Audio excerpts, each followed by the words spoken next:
الانفطار نام پہلی ہی آیت کے لفظ انفطرت سے ماخوذ ہے۔ انفطار مصدر ہے جس کے معنی پھٹ جانے کے ہیں۔ اس نام کا مطلب یہ ہے کہ یہ وہ صورت ہے جس میں آسمان کے پھٹ جانے کا ذکر آیا ہے۔ زمانہ نزول اس کا اور سورہ تکویر کا مضمون ایک دوسرے سے نہایت مشابہ ہے۔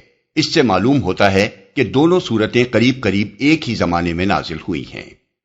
موضوع اور مضمون اس کا موضوع آخرت ہے۔ مسند احمد، ترمذی، ابن المنذر، طبرانی، حاکم اور ابن مردوے کی روایت ہے کہ حضرت عبداللہ رضی اللہ عنہ بن عمر نے رسول اللہ صلی اللہ علیہ وسلم کا یہ ارشاد بیان کیا، جو شخص چاہتا ہو کہ روز قیامت کو اس طرح دیکھ لے جیسے آنکھوں سے دیکھا جاتا ہے تو وہ سورہ تکویر اور سورہ انفطار اور سورہ انشقاق کو پڑھ لے۔ اس میں سب سے پہلے روز قیامت کا نقشہ کھینچا گیا ہے اور یہ بتایا گیا ہے کہ جب وہ پیش آ جائے گا تو ہر شخص کے سامنے اس کا کیا دھرا سب آ جائے گا۔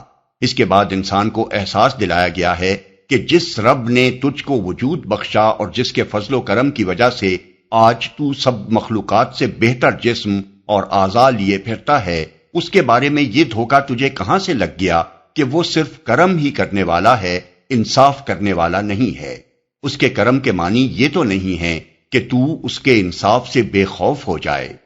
پھر انسان کو خبردار کیا گیا ہے کہ تو کسی غلط فہمی میں مبتلا نہ رہے، تیرا پورا نامہ اعمال تیار کیا جا رہا ہے اور نہایت معتبر کاتب ہر وقت تیری تمام حرکات اور سکنات کو نوٹ کر رہے ہیں۔ آخر میں پورے زور کے ساتھ کہا گیا ہے کہ یقیناً روز جزا برپا ہونے والا ہے، جس میں نیک لوگوں کو جنت کا عیش اور بد لوگوں کو جہنم کا عذاب نصیب ہوگا۔ اس روز کوئی کسی کے کام نہ آ سکے گا۔ فیصلے کے اختیارات بالکل اللہ کے ہاتھ میں ہوں گے۔